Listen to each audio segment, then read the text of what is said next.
Today on the UOFanatic Podcast, I will discuss my recent visit to Universal Orlando and my first time at Epic Universe. We will review what I planned and compare it to what actually happened, but not before I give you some timely tips for HHN. So let's get started. Hello? This is Jonah Jameson. Roger, over. Is this thing on? My name is Angus and I am a UOFanatic. Welcome to the show. Please be sure to like, subscribe, and leave a review on your platform of choice by searching UOFanatic, also on YouTube. Follow along and continue the conversation at UOFanaticPod on Twitter as well. So, like I said, I have some very timely tips for HHN. And since it's so early in the event, I thought it would be super helpful to people who haven't been yet to hear them. So that's where we're going to start today. First thing you should know is Five Nights at Freddy's is going to be a long wait no matter how you slice it. If you want to enjoy this house without Express, you should jump into the line as soon as you can, which is 4 p.m., or wait until the last hour of the event when things start to die down, especially on weeknights. Stay and Scream was really effective with the new bracelet system, and you can use it to get in early to line, or you can use it to chill out and stay at Duff Gardens like I did. I think where your plan wants to start should determine what you should do with your time at Stay and Scream. And basically what I mean by that is if you want to start at the front of the park, then I think you should be getting in line pretty early. And if you want to start at the back of the park, I think you can be leisurely if you choose. So talking about the front and back of the park, there's basically two groups of houses. The 5 houses in New York are a cluster for sake of an argument. That's what I'm calling the front houses. Then everything else is the back 5 houses. Those start at Fast and Furious and end at the DreamWorks facing side of The Simpsons. So most of the attention from the diehard fans is going to be on the front half. So if you were more about quantity, then I think the back houses would be your best bet. If you want to make sure you get the most popular IP houses done, then you should consider the front houses. The front houses have had a pretty drastic queue change because of Rip Ride Rocket's dismantling, which is pretty good for us because ultimately what that does for us is much less walking. Anyone who's been in the past to Horror Nights knows that the New York section is a lot of rinse and repeat. You'll do one house, you'll come back to New York, you'll have to do that same loop again over and over and over again, but they have changed it up pretty drastically. Basically, there are 4 houses accessible in one area, and you can loop around this cluster without getting back into New York as long as you end with the Wyatt 6.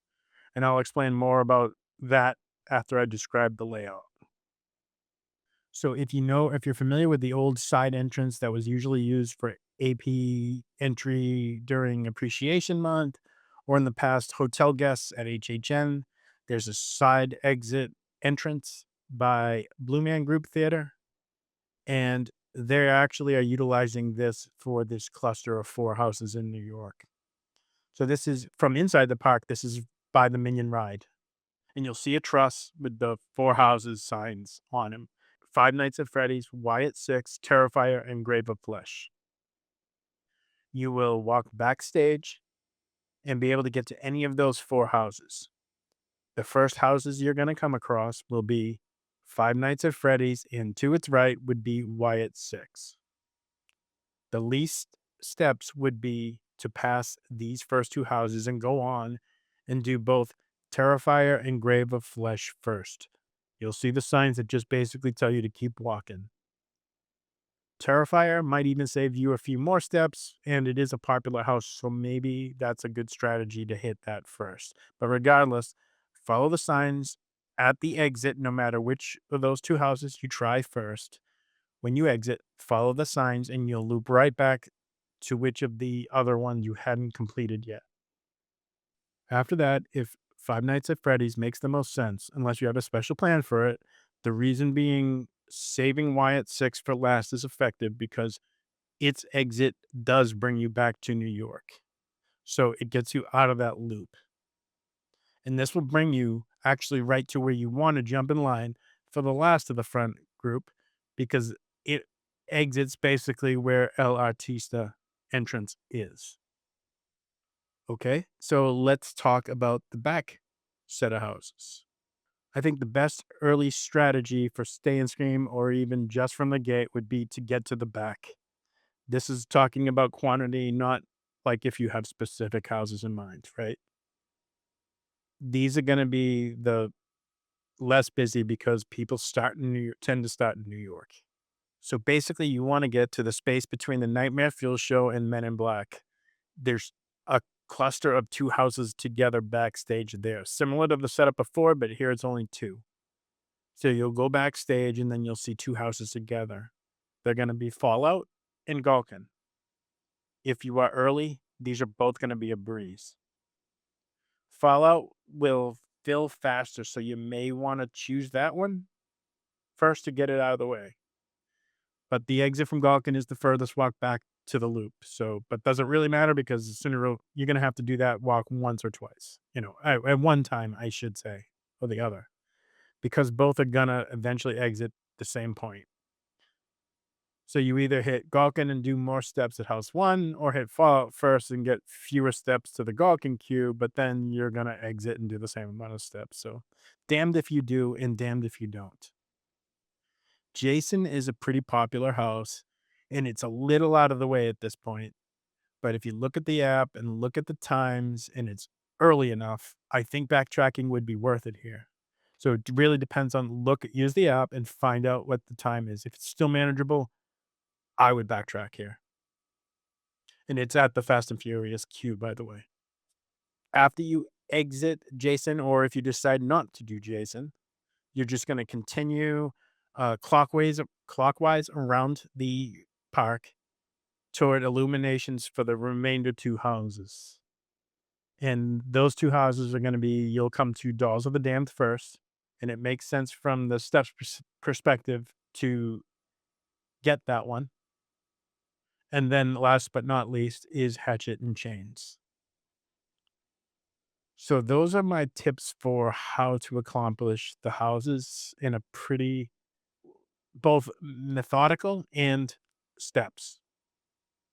So I hope that helps you out a lot. Let's talk about the Hauntofonic Ghoulish Lagoon show. I personally found that it was easy to walk up very close to showtime because it's on a hill. So being in the back is not a terrible thing. In fact, I can see really good from back there. So at least in my experience, this made it take very little time out of my schedule and still be able to watch the show. It was very good and I definitely recommend it. Nightmare Fuel is absolutely also worth seeing, but there will be a more of a time investment, and the show times are in the app, and you're just gonna have to if that's important to you, you're just gonna have to pick one of those times. The first show and the last show tend to be the busiest, at least historically. So hopefully that will be something you can use to help plan. 9 p.m. to 11 p.m. in my experience is the hell time. It's the busiest time of the night. And that might be a great opportunity to enjoy some food and beverages. Just my thought. If you can be there late, you definitely maybe this should be the downtime you pick. If photos are important to you, early scare zones are obviously way less scary, but easier for novices to take photographs like me. Novices is an understatement, believe me. They're also much less busy during this time, right? But of course, by all means, if you're a photo pro, nighttime is going to give you the best results because that's when these scare zones really come to life. So I do think that's going to cover my tips for Horror Nights that I just wanted to make sure you had before. I didn't want to skip another episode because it's so early in the event. This could help a lot of people. So All right, now let's get on to the main topic. If you listened last show, I gave you my plan. And today I'm going to compare that plan to what actually happened. So it's all going to start from the day before I left. I meant to pack my cheap Amazon ponchos and I did indeed have them and I put them in. Remember, this is, if you didn't listen last week, just keep in mind this is rainy season. You're going to need ponchos. And we did. I checked in on my flight because I mentioned how important the loyalty programs are. And I'm a Mosaic member of JetBlue, so I can move my seat if necessary. Turned out there were a couple opportunities to, but I had an aisle seat in row 6, and I decided to just keep it because anything I moved forward in the more room seats would have been like a middle seat or the window, and it's just not my preference. I said I was gonna apply for the universal visa before I went on the trip, because if you do that, you can still get the local benefits because you can tell them you're picking it up. However, when I tried to do that, and I tried several links, I had done it a few weeks ago and there was a way to do it. So I've either lost it or that period ended because it was a new month coming. But regardless, there was no way for me to apply ahead of time and say I would just come and pick up those things. So I didn't do it. I knew that was worth dropping at this point. So I will jump ahead and just tell you that I did it right at City Walk and it only took a few minutes. So you should definitely. So that is a real easy possible thing. I didn't even take, I swear it took 5 minutes, definitely less than 10. And I did mention that I was going to basically use that benefit to get me into the a designated area for Visa card holder for universal Visa card holders for Sensational. But spoiler alert, it actually didn't run on that last night before HHN started. It's a little sad, to be honest.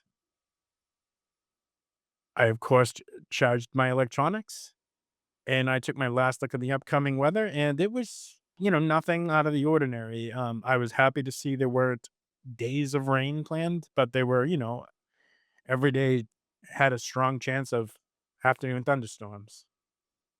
I set both alarms, and then on the day of my flight, I didn't need both alarms, but it was good to have it. So I got myself to the airport. I had to bring my passport because I'm a dummy and don't have real ID yet, but that worked out fine. I had a great flight. I got there around, I think I landed about a little after 3 PM. I Ubered to Publix. I got myself some water, some beer, some coffee creamer, and a couple of snacks. I checked in at Terra Luna, and sure enough, my room was ready. Of course, it should have been ready. I wouldn't have been there before 4 o'clock anyway, but 4 o'clock is normally the check-in time. I was not able to pick up my AP because they said because I had opted for Flex Pay, that I had to do it at a ticket window. Did pick up my HHN tickets and my premiere night passes. However, I did look around and explore the hotel, and I did drink at the pool bar. Um, I did find the 3rd floor star corridor. It's really neat. I don't know how to describe it other than on the 3rd floor, there's just you come out of the elevator, and if you start walking, you'll see it's obvious as can be.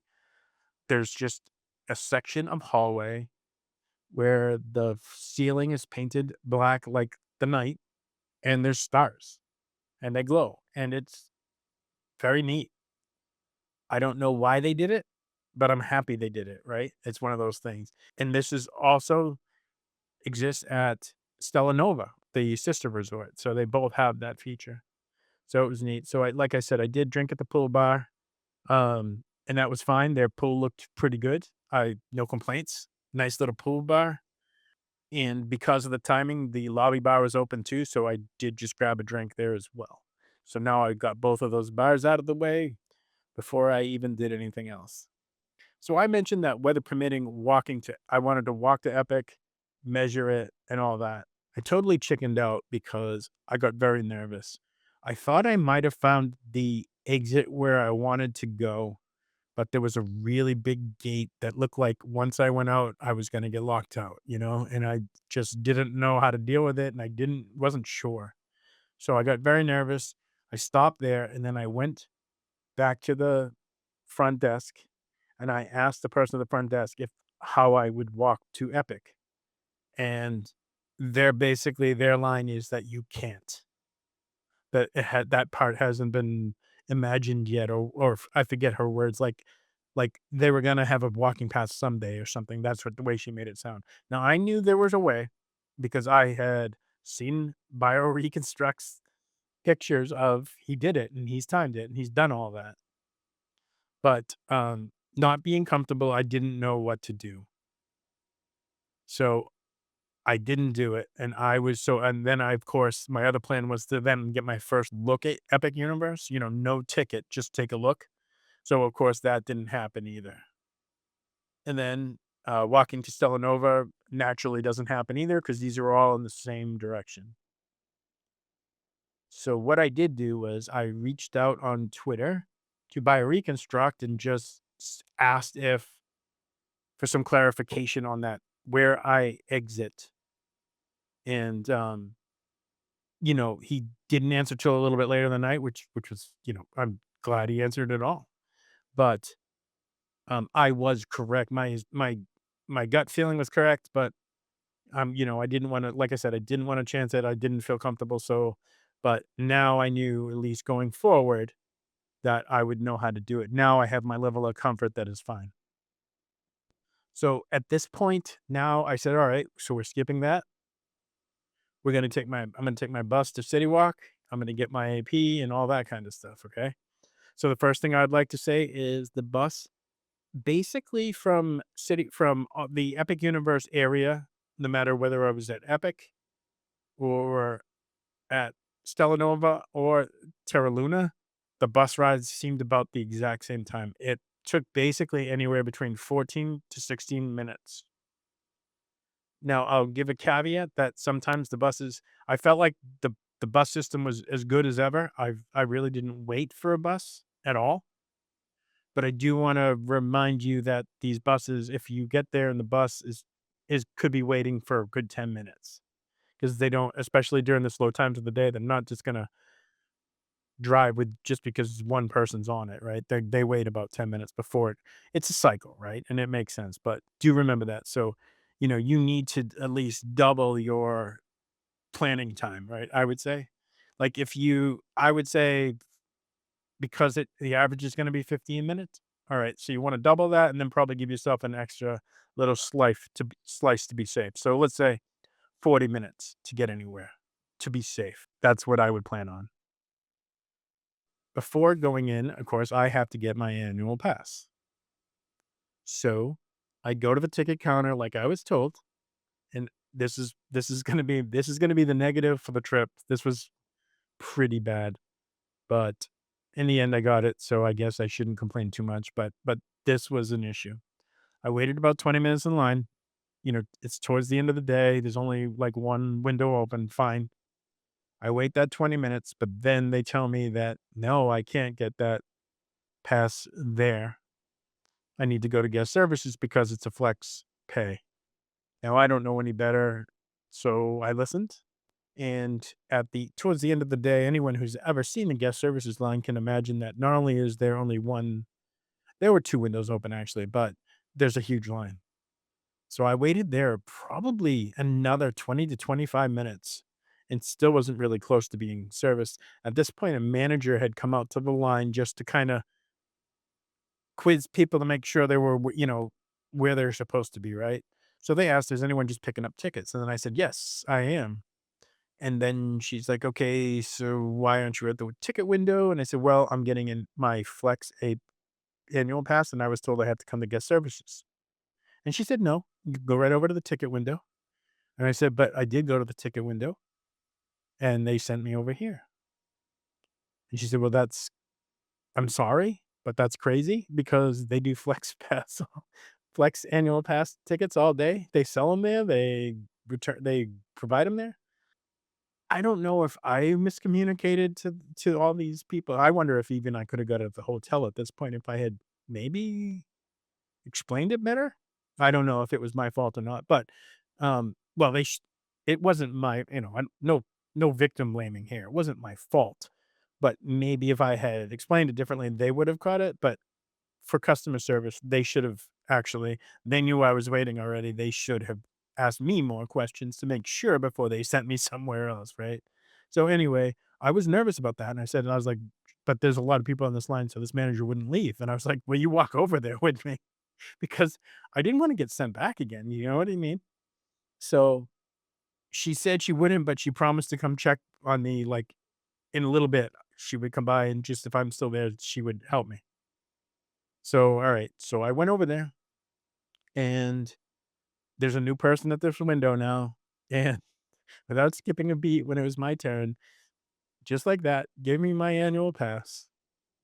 Even they noticed that it was a -1 and there was a -2 with the same confirmation. That's because I also got my wife a pass. They recognized it and said, "Hey, I see you also got your wife a pass. Do you want that now too?" And I said, "Well, she's not here till Friday. Is that okay?" And they said, "Yep, that's fine. They'll give me the pass." They gave me the pass.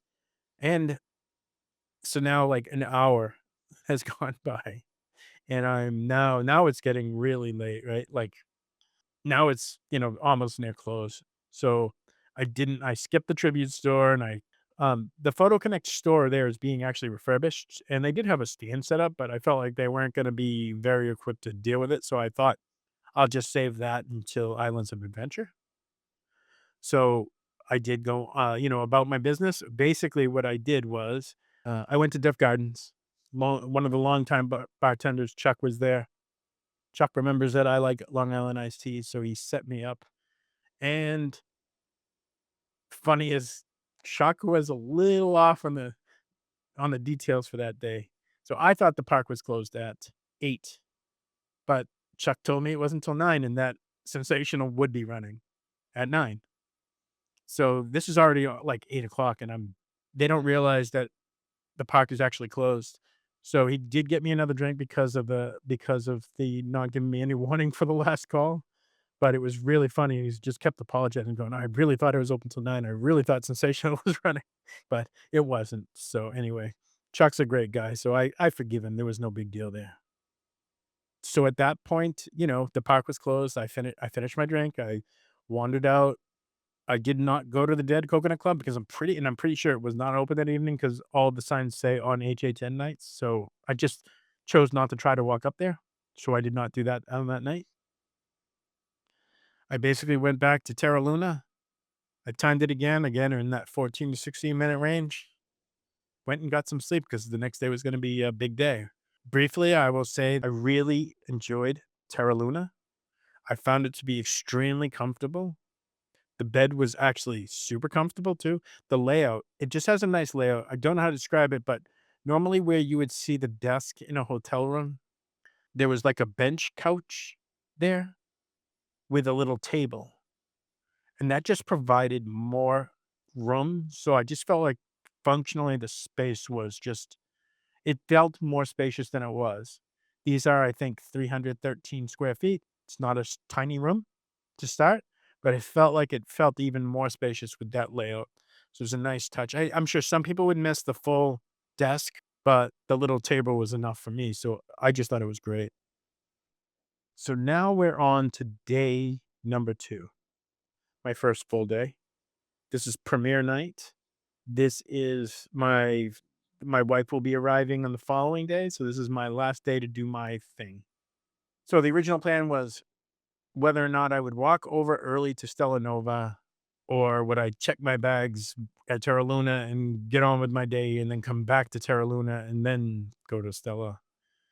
I opted to go to Stella Nova early, which was better for me. It really turned out actually fantastic for me, as I will mention. So now I am comfortable with how I would walk to Stella Nova.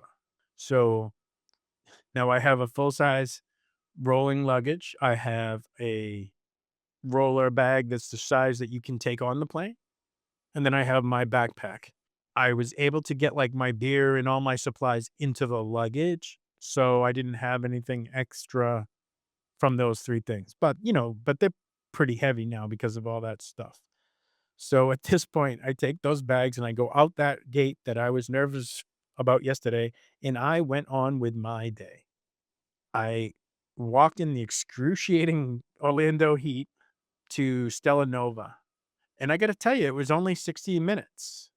So that was eye-opening to me because everyone's always talking about, from Terra Luna, you should never even think about walking, but you know what? That's the same distance as Cabana Bay, just city walk, and I always have walked that. Now, this is out in the streets, of Orlando. There's no shade. There's a lot of traffic. I mean, safe, there's sidewalks and there's crosswalks, so it's not unsafe, but the sun is gonna beat on you, and it did. I was really I was sweating profusely by the time I got there, so that made that part checking in a little awkward, but other than that, you can definitely do it. I would probably tell you to if you were to ask me, "What should you do with bags?" Don't do it. If you didn't have any bags, I think that would be fine, but it's not gonna cost a lot from Uber. It's a couple-minute ride. So anyway, I got to Stella Nova and I got to take in that. I really, like I said, I really enjoy these hotels. They're very similar. They're different enough that you could have a favorite. I don't know what my favorite is yet because I don't think I spent enough time there. But I did do really enjoy these rooms. I checked in. My room was ready. This is pretty early at this point. I forget like exactly what time, but I wasn't expecting that. So I had pretty much packed and was ready for my day. But with my room ready, I took my stuff up and did all that. I even got a quick breakfast. I did want to eat, but early because I wanted to be hungry because premiere night was that evening. So that was the plan, to eat a little something so that I was ready for the day and then get to premiere night. So I had just a breakfast sandwich, but it was fine, so I got to try their little quick service there. It was great.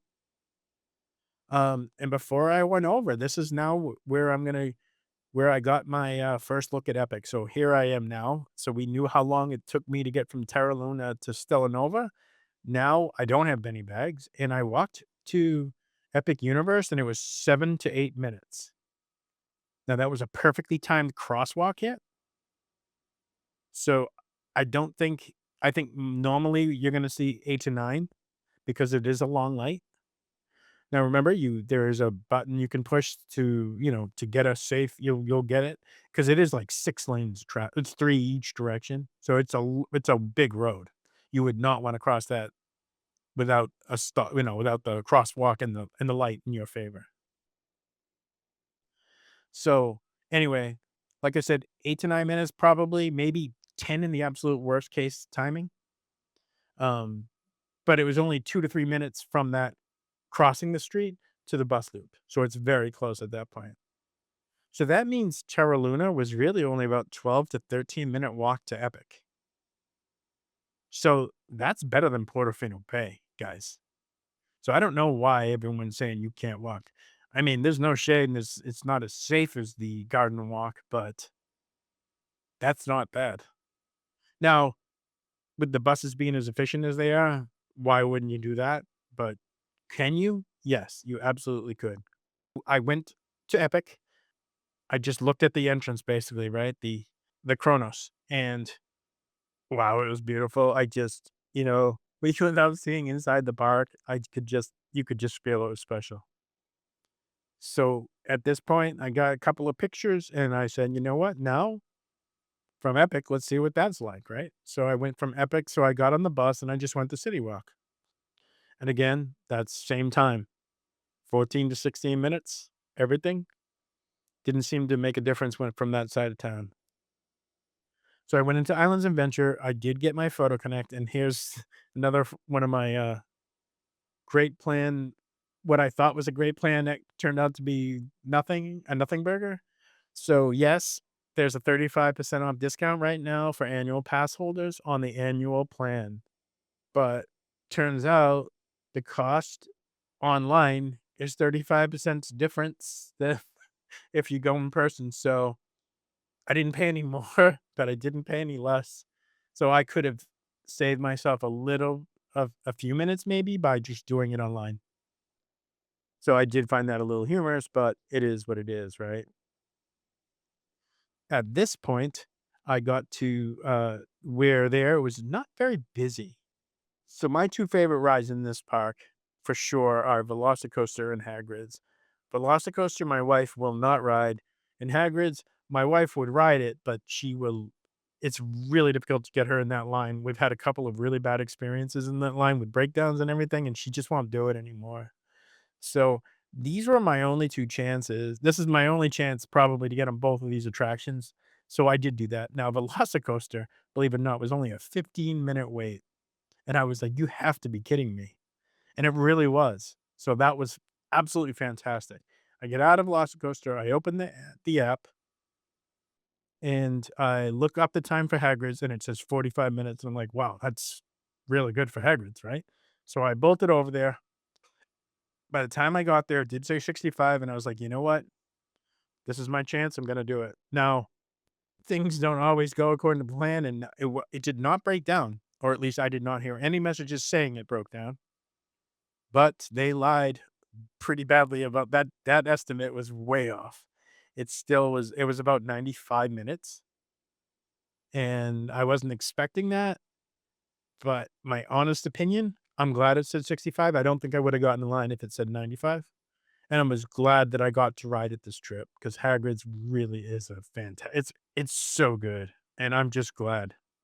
So tricked, I got tricked, but I felt like it was to my benefit. I walked around the park. I took in the sights. I rode Spider-Man. I love Spider-Man. And at I did want to get back, get a little bit of rest in the early afternoon before premiere night. So I did go back there and I hit the pool bar. And then at 5 o'clock when the lobby bar opened, I did the lobby bar. Now my bars here were done. And I went up to my room and I got myself ready for premiere night. And that is where we're going to stop this episode. So as we wind this down, let me ask you, what house are you most hyped for? When is your next vacation? I'd love to know. So please leave a comment below or on Twitter to UOFanaticPod. I'd love to hear when you are planning your next visit.